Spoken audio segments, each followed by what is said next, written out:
أعوذ بالله من الشيطان الرجيم بسم الله الرحمن الرحيم رب اشرح لي صدري ويسر لي أمري واحلل عقدة من لساني يفقهوا قولي. Assalamu alaikum wa rahmatullahi wa barakatuh, dear brothers and sisters. I hope so you are fine. I'm also fine, alhamdulillah.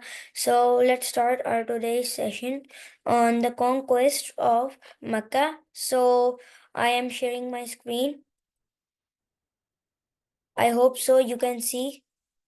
So from today we are gonna start doing the work on Canva. I mean to say that whichever presentation I will show, I will try my level best to keep it in Canva. So this is the Canva presentation. So today our topic is the conquest of Makkah. So let's start. So by conquest of Makkah, it means that the conquest of Makkah, it's sometimes known as the Fatah Makkah, and it's well known amongst the followers, amongst the Muslims, and it means, it is a reminder of how Prophet Muhammad ﷺ and his followers, they went to the Meccan area and they were victorious in conquering Makkah. So now let's begin from a comprehensive area from where this actually began, the conquest of Makkah. 1 minute.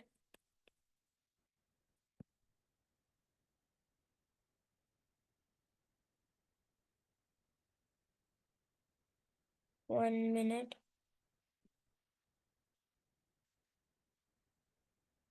Yes.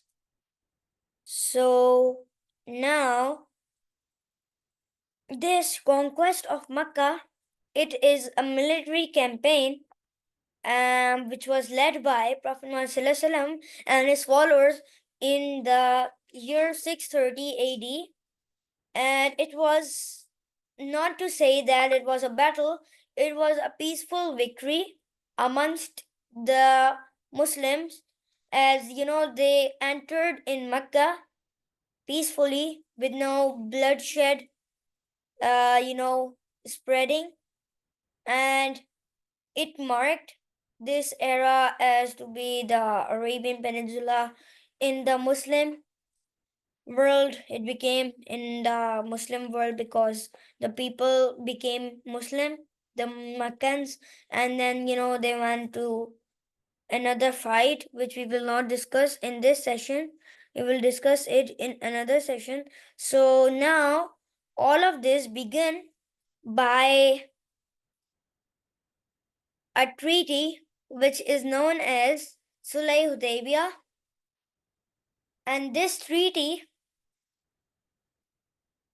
was what was the beginning of Islam spreading to Arabia, because there was the Battle of Khaybar, the Jewish battle with the Muslims, and after this, immediately after Sulh Hudaybiyah broke, after this, Mecca was defeated by the followers of Islam, and they captured it without spreading any bloodshed. So, how this all started in a comprehensive way to define is that Sulh Hudaybiyah, treaty, Sulh. So, this type of, pronunciation or this type of meaning of a thing means, that a tribe, an enemy tribe, is doing the treaty. Any questions? If no, so please mute yourself. So a treaty particularly means to, treat it, do the treaty with different tribes. It can be enemy tribes, it can be friend tribes.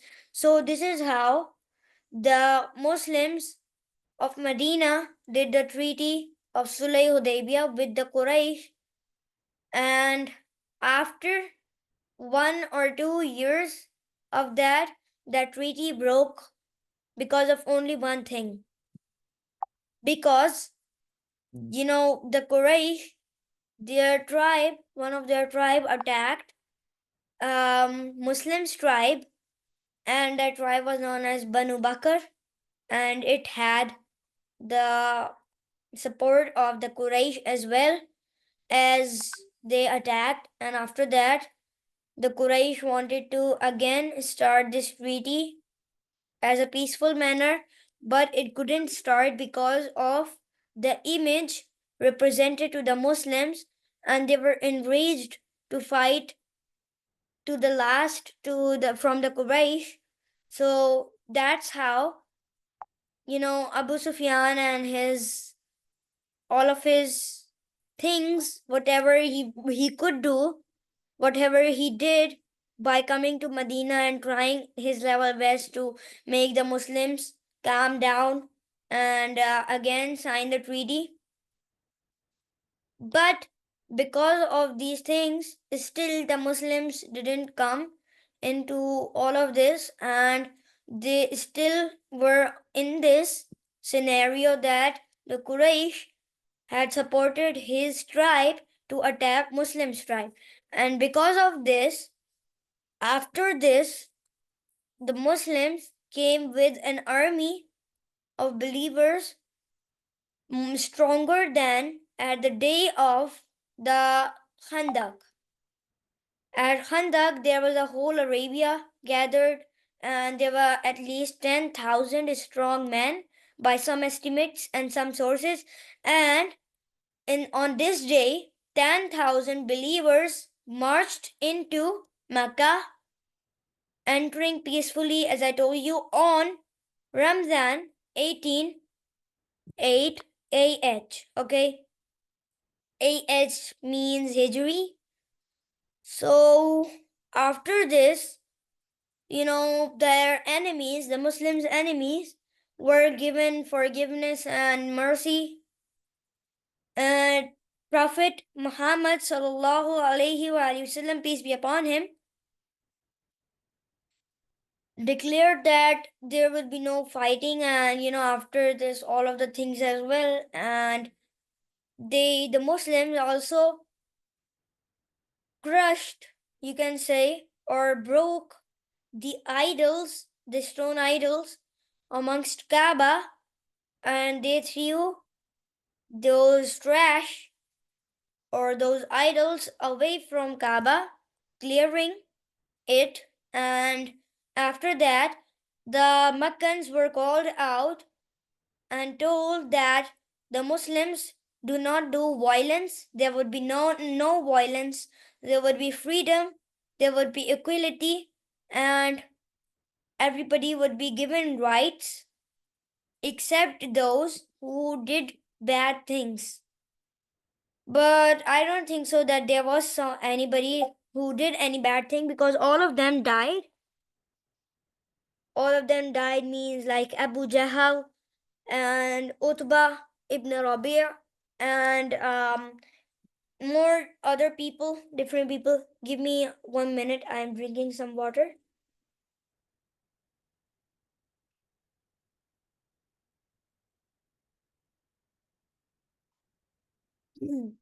Yes. So they were given mercy, and this is how all of these type of things happened. And by some estimates and some sources telling that Prophet Muhammad and his followers also smashed the idols in the Kaaba, or better word would be broke, as I already told you, the birthplace of Prophet Muhammad and other things. And why was Kaaba so important? This is also another question, which is answer is that it's so much important because it's the house of the creator of our universe, and the one who created us, and whatever we see and whatever we cannot see, he created this. And we worship his house, Kaaba. So this is how it was important. And they, when I was studying, when I was here, that the Meccans were called out that there would be no violence and nothing else. So they came out of their houses and then they surrendered. And then they also, some of them also, proclaimed, or you can say, came to Islam after this, and they were also forgiven. And most baddest guys in the Sirah, they also became Muslim,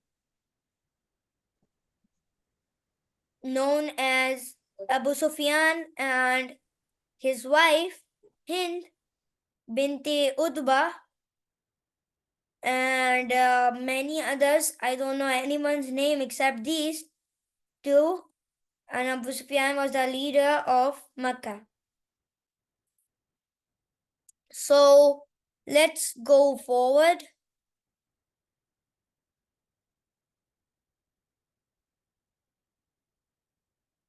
So we have done this. Now let's go forward. So right now I was telling you the background of all of this. So if we see this in the eyes of a timeline, imagine it in our minds, close our eyes and think about it. So think how the believers were doing the treaty with the Quraysh, which lasted till 628 CE, or more, maybe less than that as well. 2 years before the conquest, the Muslims and Quraysh signed the Treaty of Hudaybiyah. Okay, this is the timeline. First, where it starts, and afterwards, it established a 10-year truce amongst the Muslims and the Quraysh. And every year, the Muslims were allowed to perform pilgrimage the following year as well.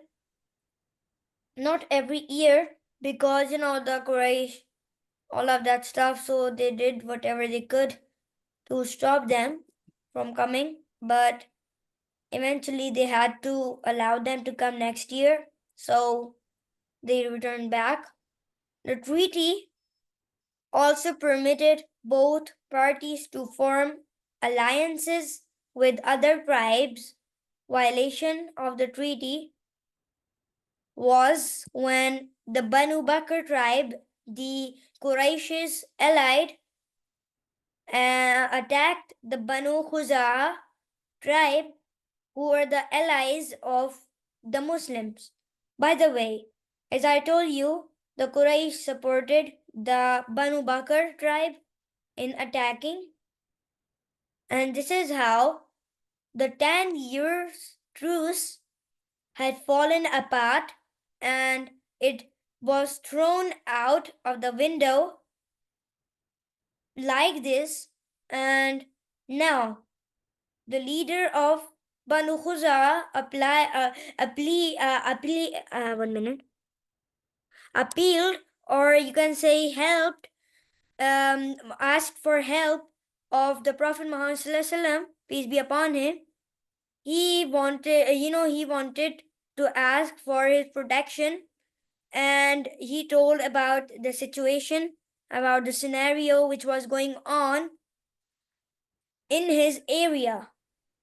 And because of his appeal, and because of his asking for help, the Prophet Muhammad Sallallahu Alaihi Wasallam, he addressed to his followers and told them about all of this situation. And this is how, when the Quraysh came, the Abu Sufyan came to Medina, the Muslims didn't listen to him because they knew that because of the Quraysh, they had attacked on their tribe and also killed many men. Because of this, the treaty didn't last a year or so, and the Muslims marched upon Kaaba next time when they were prepared properly by everything. Like as it said, preparation for the conquest. And as I already told you, so there were 10,000 strong men, Muslim men, and who, knew that to avoid bloodshed and other things, violation. So even though they knew that whatever the Quraysh had done in the Battle of Badr and Uhud and Khandak and so forth, so they knew all of this, but still they had forgiven the Quraysh, leaving their bad deeds onto their own hands. And afterwards, when all of this happened, so they went to another battle, which is referred to as the Battle of, where 12,000 men were there, and they went to the Battle of Taif. Well, I hope so. Everybody know about it. Do you guys know about it?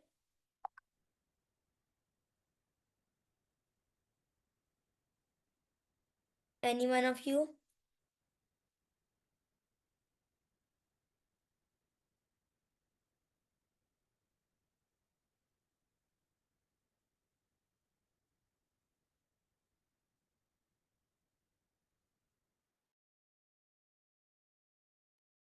Hmm. So, if you guys don't know, so let me tell you guys. Well, so a Taif is an area where Prophet Muhammad sallallahu alaihi wasallam have gone previously when during the years of when he already told everybody about this, about his revelation and that he was a prophet. When he told about it to everybody and nobody listened to him in Mecca, so he planned his next journey to Al-Taif, where he was stoned to a point where his feet were, you know, there was a blood leaking amongst his feet, and so then Allah subhanahu wa ta'ala also sent the angel who asked to crush them out with the two mountains, but he said it's okay and all of this thing. And now he was also here coming again to ask for them to again, you know, come towards the true faith, Islam, but they didn't come. And so, these type of things happened. But we, today our topic is not related to that battle of Ataif.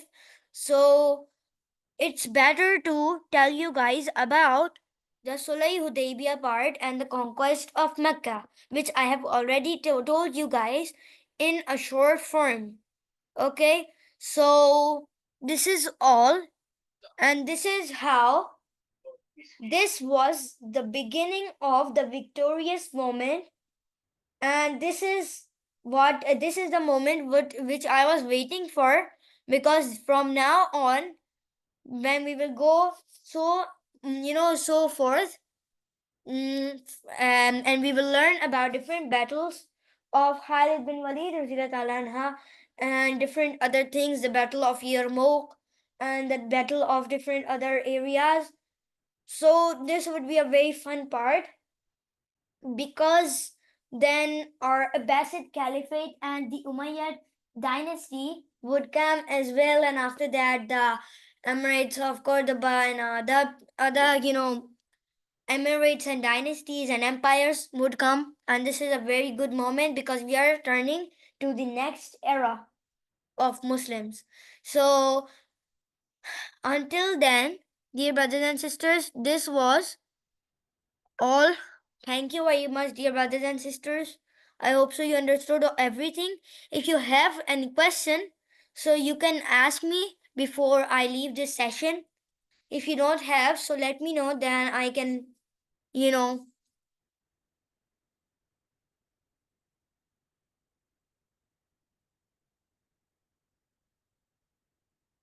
Okay, so nobody have any questions? So then let me wrap up my session, dear brothers and sisters.